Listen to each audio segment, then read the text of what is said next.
You might be the kind of creative right now that is trapped in what feels like this constant cycle of content creation, dealing with ghost followers or like fake followers, and a looming fear of losing your artistic integrity while trying to still make some sort of money from the work that you create. It can be really easy to pour your love and respect into your work, whether that's music or visual art or poetry or photography. But when it comes to, trying to make some sort of living, all the stuff that you hear all the time online just doesn't really fit. It doesn't feel quite right. So I want to offer that these things that you're facing might be the very thing that unlocks what you need in order to start really making money from the work you create. But it won't happen without, facing some of these boogeymen and, coming to the realization of what your opportunities are, what your options are. And that's what we're going to talk about today. This isn't just about making money. This is about really re-sparking the joy of your creativity and implementing that joy into everything that you do, whether that's your social media plan, however you're marketing your work, whatever you're doing to try and really get people to pay you for the stuff that you do. And I know there's going to be some of you that are going to watch this and say right away, art isn't about making money. Some art is not about making money. Some artists want and need to make money. If you're one of those that, you just are a staunch believer that artists can't make money or they're not artists, then you can just turn this video off. I really have no time for you, and that's okay. Because the way I see it, money is just a token of appreciation, and there aren't many higher compliments that someone can give you than to part with the thing that feeds their kids or pays their bills. And so I actually see it as a really huge form of gratitude and connection. So something we have to hit head on here is that success is not a linear path. I've often heard it say that it's a jagged line, and that's not always the thing that feels good. We want it to be very linear, upward trajectory, everything's in its right place. But one of my coaches said to me that if it's not working for your business, it might be working on you.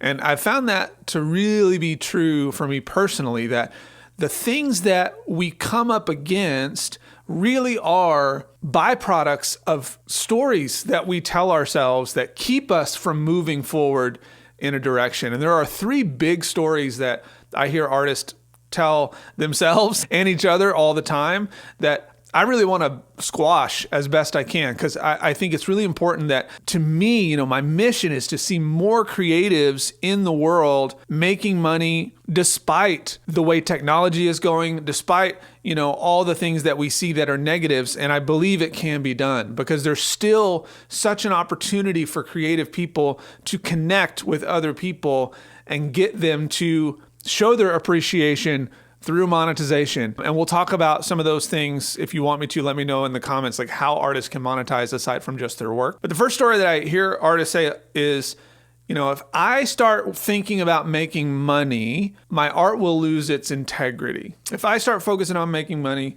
my art will lose its integrity. Now, this is somewhat true. I'll actually get behind this a little bit, but not all the way. The first thing I'll say is, yeah, you're right. You can't focus on making money. You have to focus on how your art is serving people as well as yourself.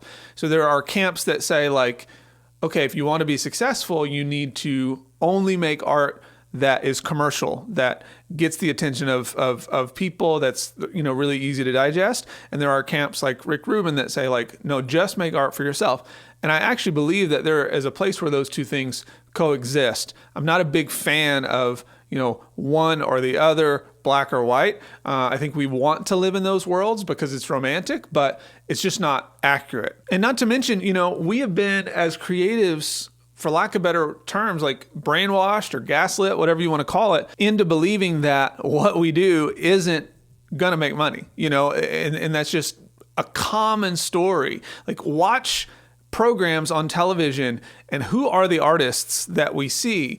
They're always broke, they're always struggling, their friends are always making fun of them, and we watch shows and we see business people, and business people are put as these evil entities because, they have money. And those two things, when you are operating in the dichotomy of like trying to figure out how to make money and how to be an artist, and those two stories are of what you've been fed your whole life, it's no wonder that you're going to butt up against this. And so I'm going to suggest that rather than focusing on making money, focus on serving people.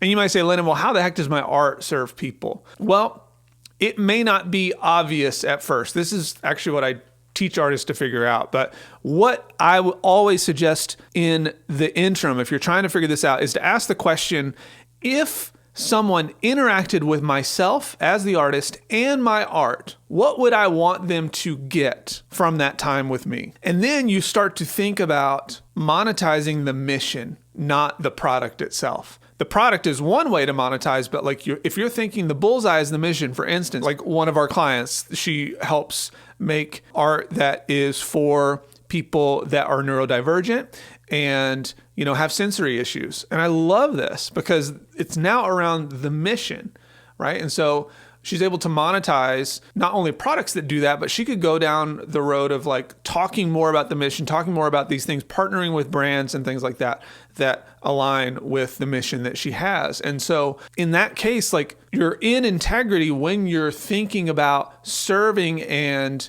completing that mission, as opposed to just trying to sell a product. Not to mention also, like, it just makes the marketing of it way easier because people say, yeah, I want to get behind that. Which brings me to story number 2, that a lot of artists think that marketing yourself has to feel like slimy and salesy. And I think that has to do with the fact that people think marketing something or trying to sell something has to be ingenuous, but what I know, and I use this analogy sometimes, that when I went to the used car lot, while the used car salesman gets a bad rap, I got a good one. And he said to me like, hey, what are you looking for? What do you need? And how can I help you find that? What do I want this car to accomplish for me? And instead of pushing me in a direction, he listened. And that's where I think the idea of marketing for creative people can be shifted, because the best people that market to us are the ones that are really just listening to us, that they truly want to help us in some way. And you might say like, well, I just don't want to deal with people. I don't like being on social media because I'm an introvert. Like, listen, let's just face some hard facts. Like, you probably don't like being that way because you're afraid of what they might say. If that's not the case and you truly just don't like dealing with people, if you are trying to make money from your work as an artist, no matter what you do, you're going to have to deal with people. You know what I'm saying? And so like we either find a way to push the narrative so that you are excited about what's happening. And so like, for instance, I'll tell clients sometimes like, well, what would it look like if instead of social media, meaning you have to show up and like try to appease everybody or please everybody, it was like every time I make a post, it's my opportunity to connect only with the right person, only with my ideal buyer, or what we call our ultimate badass buyer, right? Like, what if that was what I use it for? And when you shift that story, it can change how you approach it. Because the truth is, we're telling ourselves a story either way. You're either going to say like, I'll never make $1 million as an artist, and that could be true, could be not true. Or you could say like, I'm going to make $1 million as an artist, and that could be true or could be not true. But whichever one serves you the most is likely the most gratifying to you in your pursuit of happiness and success, because success ultimately isn't even about the money. It's like, what is the money giving you? And the third story that artists tell themselves a lot is, I'm not good enough at marketing to be financially successful. I'm not extroverted enough. I'm not a good enough storyteller. It's essentially this idea of, I don't know what to do here. Of course you don't. Like, of course you don't. Of course you're not good at telling stories about yourself yet. Like, how much have you practiced that? Probably not that much. Of course you're not good at marketing yourself yet. Like, how often have you actually marketed your work? You might be making social media posts, but that doesn't mean you're marketing something. There's a very big difference there.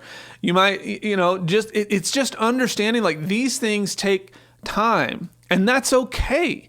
Again, this goes back to this idea that if it ain't working on your business, it might be working on you. And that's a beautiful opportunity to say, and I really believe this for creative people, that when they embrace the idea of business, it gives them an opportunity to come up against the things that they grapple with the most, their biggest fears, their biggest concerns, the biggest lies that they tell themselves. Like, getting over those things is worth more than any dollar amount you could ever make with any sort of business. And so that's why I'm such a proponent of this for creatives. And the other side of this is, you might say, like, X isn't enough to make me successful. For instance, I'll see people attach labels like this to platforms, like, oh, well, TikTok is only for young people, and Instagram is the only place that artists are, but the algorithm's bad or whatever, right?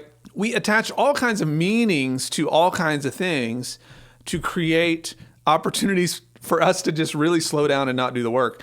And so what can we do here to reframe these stories again? And ask yourself, like, what do I really want to see from this? Or when has the story that you're telling yourself not been true, right? And what might the opposite of that be? And let that be the story that you tell yourself. And I talk a lot about how you don't make art, you are the art. And through this approach, when this is the mindset that you're fixated on, there's no longer a comparison game or a concern, because when you incorporate yourself along with the art in your marketing strategy, that's where people go, oh, this is what makes this different. So don't focus on making money. Focus on serving people. Focus on letting your art and yourself be of service to someone. Don't market yourself. Market the mission. Talk about the things that you want people to get from your work. And twist the narrative, change the story you tell yourself when it comes to you not being good at blank, right? Maybe you're already good enough, like you're exactly where you need to be. You're just constantly improving. And don't worry about whether or not a platform is the story that someone's told you, or these tools that you have aren't enough. Like, those are just distractions. Focus on the things that are going to move you forward. So if you're trying to make money from your work and you feel like social media is exhausting and these ideas, resonate with you, I'm doing a free secret podcast training from April 8th through that week, 2024. And I'm going to go over a lot of great information for artists who want to maximize their profits this year. And you're going to find out how artists just like yourself, whether you're a visual artist, an educator, a musician, a photographer, a poet, like, they're actually enjoying social media and making content and marketing their work. And because of that, they're connecting with folks. They're getting literally millions of views and making thousands of dollars because they figured out how to not put this crazy pressure on themselves to get the vanity metrics. And somehow those vanity metrics follow. And these are techniques that I've used to help literally hundreds of creators get millions of views and subscribers, and to help a lot of creative people really generate some serious income from their work. Go to stopthestarvingartist.com/secret podcast if you want to get this free training.